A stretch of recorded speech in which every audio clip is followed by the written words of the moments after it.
looking at the first of 12 price action models, and this is going to be specifically dealing with intraday scalping.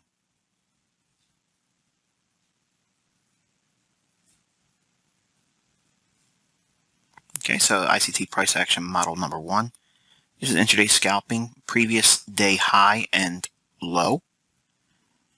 Now obviously there's a prerequisite to this tutorial. You should have watched the Mastering High Probability Scalping Volume 1 through 3 tutorial.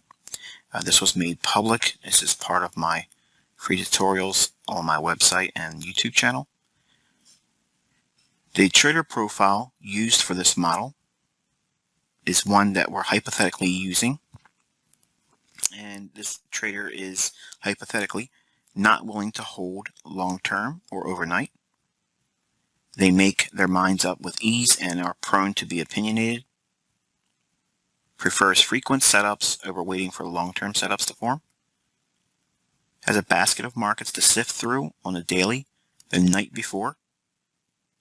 And not out to make huge trades, and they like to limit their focus to select short-term strikes. So it's a little bit of a trader psyche or a overview from a hypothetical trader standpoint. So if you find yourself aligning yourself with this thought process, or if it fits your personality or how you like to internalize price action, then this might be a good foundation model to work with. Now, it's not meant to be a replacement to everything you think you've learned and then throw everything out the window. You want to have something as a basis to build on. And that's what the premise is between the first model and the last one of the 12 that I'm going to be doing in 2018. So again, it's just a suggestion to work within, so that way you go into the marketplace with your demo account and you engage price action with a rule-based idea. Now obviously, since this is the first one, it has the least in terms of rules, but it's still very, very good.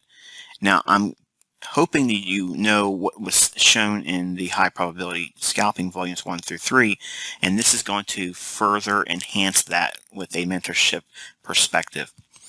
Okay, and the pattern setup that's going to be used for this model is the optimal trade entry and in the New York kill zone, and we're focusing primarily on previous daily range raids.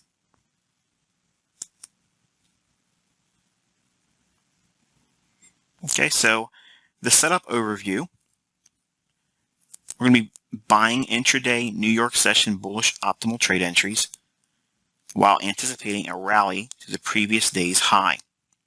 We're going to be shorting intraday New York session bearish optimal trade entries while anticipating a decline to the previous day's low. Projecting 10, 20, or 30 pips beyond the previous day's range targeted.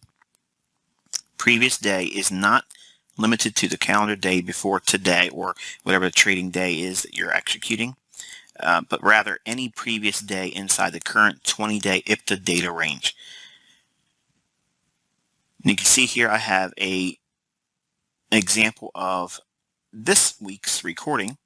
I did some analysis. You guys saw that on the forum, and this is more or less how I used the IPTA data range just to form an opinion about what was going to be attacked and how I numbered those days and how I defined the 20-day look back period.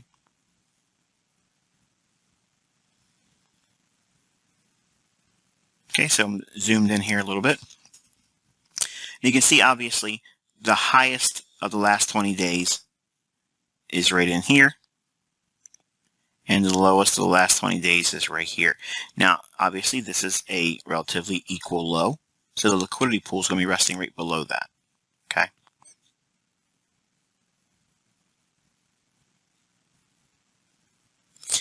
Now when we're looking for previous daily ranges, highs and lows, again, it's not simply what was yesterday's high and low. What I'm referring to is the last 20 days range in terms of IPTA data range that's going to form a basis of discount or premium. So when we're looking at the PD arrays inside the last 20 days, we're going to go through the list of the PD array matrix from premium to discount. And then also what we're going to be focusing primarily on is the liquidity that rests below the lows. Okay, so I have all of the key lows from day one, that particular day, its low is recorded and extended across the chart.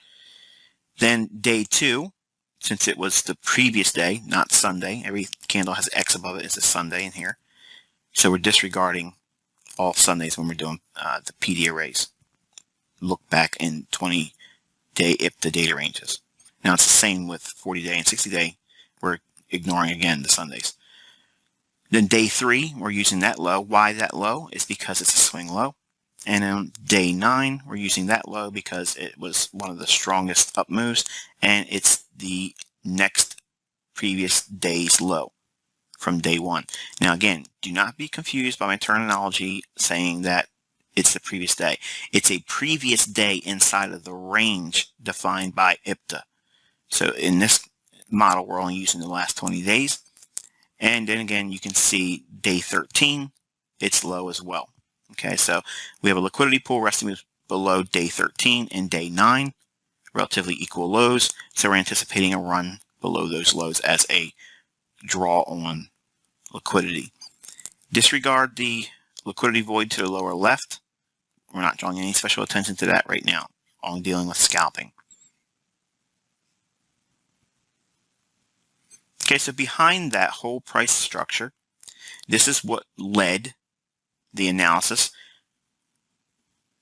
The high was a rejection block, ran through. Okay, so in other words, the rejection block is here. Price runs through it, making a higher high. Did not take the wick out. We don't need that. But this is a turtle soup reversal pattern. And if you look at your dollar index, when we look at the bodies like this, okay, you'll see that the dollar index was unwilling to make a comparable lower low. Okay, so even though we didn't have that higher high seen here on cable, we did have it in the form of the rejection block right here. Okay, so the highs up close, that's what we're seeing right out here. Then it's a subsequent breakdown. Then we have the market structure shift right here. Price breaks down, trades back up into the breaker here. And then we have a deeper move back into the breaker here also. And we're moving back into the range of these up close candles here. So this will be one full order block in the bearish sense. But the gray shaded area is focusing primarily on the bearish order block. Price trades up into it and then starts to fall away. And then we come right back up into the bearish order block, which is the last up close candle here, inside the breaker as well. So we have some layering effects of all the PD arrays from a premium standpoint. Price trades up into it on day 1. That's what this day is here. And this is what I gave you on Sunday night. That means this candle right here, while it was forming, I was telling you that the high was going to be right in here for the week. And we would be looking for a run down below here as a potential run on liquidity. Now,